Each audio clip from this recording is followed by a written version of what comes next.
E aí eu vou dar continuidade. Quando a gente fala de nutrição, de movimento, a gente tem que falar sobre uma boa nutrição. Então, eu estou aqui hoje para conversar um pouco com vocês sobre nutrição e resiliência. Como é que a nutrição ela poderia colaborar melhor para essa resiliência no envelhecimento orgânico, né? Então, a gente vai conversar um pouquinho a respeito desse tema.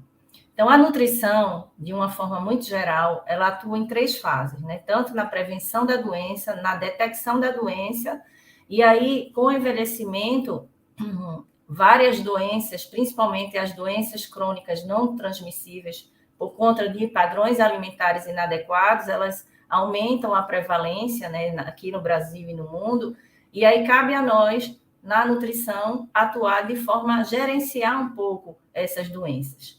Então, mas antes de adentrar a falar um pouco mais sobre a nutrição, eu queria falar um pouco sobre o envelhecimento, que é um processo, né, que todos nós vamos passar.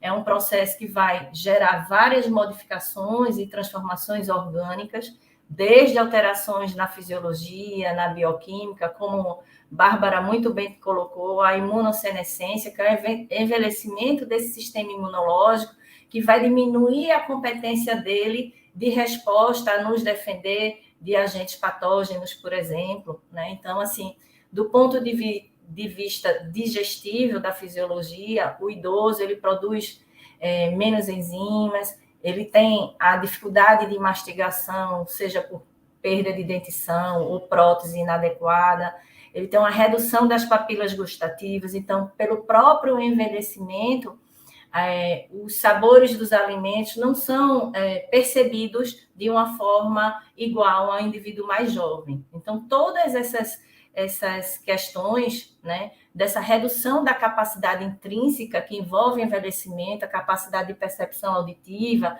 visual, né, nutricional, ele vai levar a um declínio dessa capacidade funcional de forma geral, e isso é muito ruim para o prognóstico do idoso. Então, como foi mencionado um dos pontos da fala de Bárbara em relação à atividade física, ele é um marcador importantíssimo para o envelhecimento bem-sucedido, ou seja, é um ponto importante que todos nós desejamos, né? É esse envelhecimento bem-sucedido.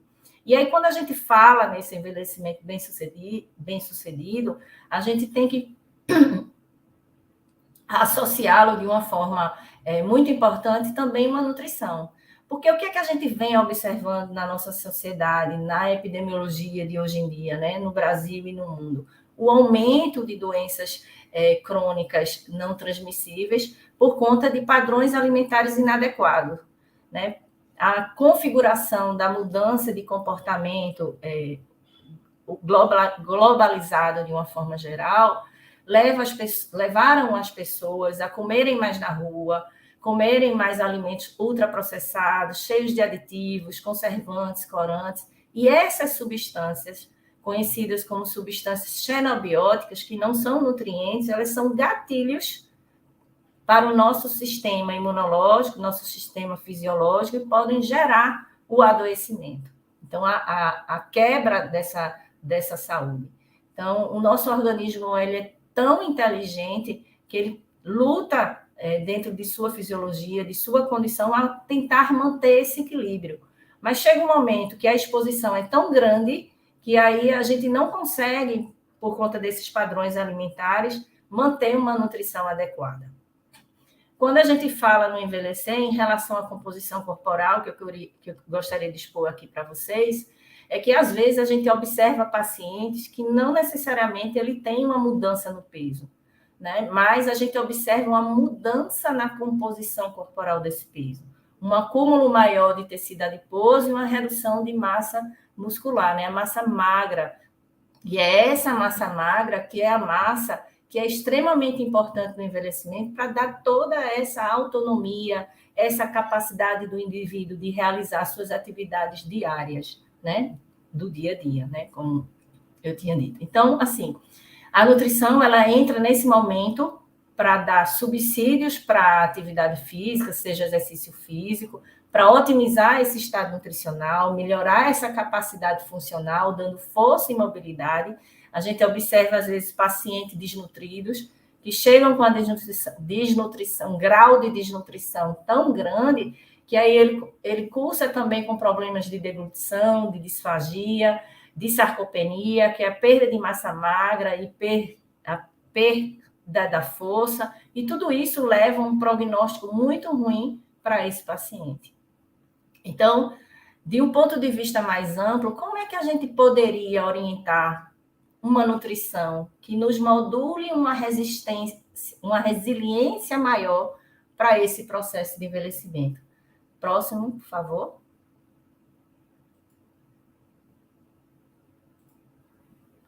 Pronto. Primeiro ponto, como Bárbara muito bem colocou, é o exercício. Então, é preconizado, é orientado o exercício multimodal, que exijam variedades, como atividades de força, equilíbrio, também associado ao treinamento aeróbico, principalmente para essa questão respiratória, que Bárbara muito bem colocou aqui para a gente.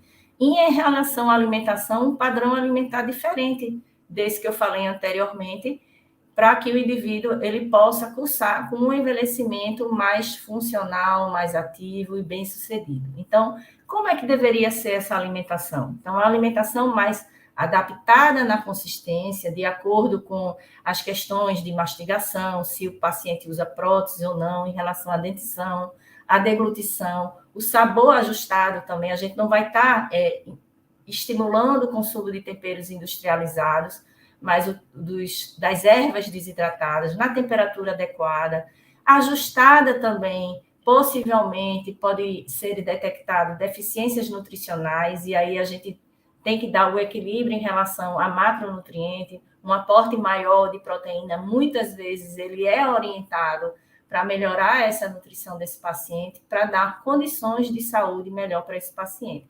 E sempre observando que cada ser ele é único. Então, a nutrição ela deve ser focada de uma forma de olhar individualmente, respeitando a individualidade bioquímica de cada ser. E variada, né? Então, assim, o que a gente observa às vezes no idoso é que seja por problema de mastigação, ou seja pela questão da dificuldade de ter um cuidador bem orientado, uma monotonia alimentar, né? Por questões também de ser mais prático ao cuidador, e essa monotonia alimentar leva a uma redução dessa variedade de alimentos em relação a macro e micronutrientes, que são as vitaminas e minerais, que são importantíssimos para o equilíbrio orgânico e para a funcionalidade desse nosso sistema, que é o nosso corpo. Então, como é que a gente pode melhorar essa alimentação, dar uma resiliência melhor ao nosso corpo? Variando os alimentos nos tipos e nas cores.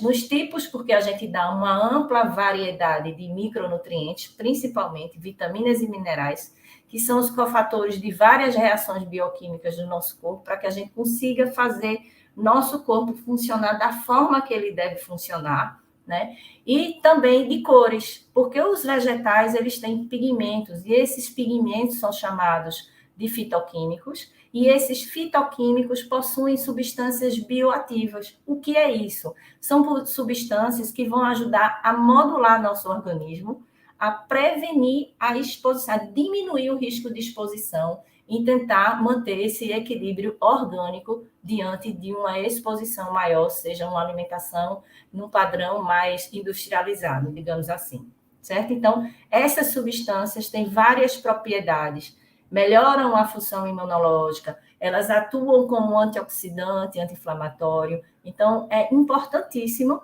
que numa alimentação, tanto no idoso como do adulto, também de um jovem, seja de grande variedade em relação aos vegetais. As pessoas que têm essa variedade de alimentação dos vegetais têm uma possibilidade maior de ter um envelhecimento e um menor adoecimento, né, em relação à saúde. Então, esses fitoquímicos, eles aumentam essa capacidade imunológica de fagocitose, melhora a biogênese mitocondrial, que vai ajudar na adesão, na função ali da atividade física. Então, tudo isso permeia uma estrutura para propiciar uma melhor atividade, consequentemente, uma maior autonomia para esse idoso. Então, por fim, eu gostaria de dizer que, além da alimentação, do exercício, outro ponto extremamente importante é o sono, a higiene do sono. Né? Quando a gente pergunta, você dorme bem? Seu sono é restaurador? Então, se uma pessoa não dorme bem, então é um grande indicativo que a gente pode já predizer que há algum estado de desequilíbrio ou, por si, uma inflamação de baixo grau. Então, é essa inflamação orgânica persistente que a gente observa na sociedade através de um padrão alimentar inadequado que leva o adoecimento, que leva ao desenvolvimento dessas doenças, que essas doenças levam a um pior prognóstico ao envelhecimento. Então, assim, o que eu queria deixar de recado aqui para a gente finalizar, de uma forma bem simples, bem meio que clichê, que eu acho que eu já falei demais, vocês já devem ter ouvido falar, a gente tem que voltar aos nossos padrões anteriores, ou seja, tentar desembalar menos e descascar mais, ou seja, comer mais alimentos naturais do que os alimentos ultraprocessados, os alimentos industrializados, ricos em aditivos, ricos em conservantes e ricos nessas substâncias que são as substâncias que vão quebrar esse equilíbrio orgânico.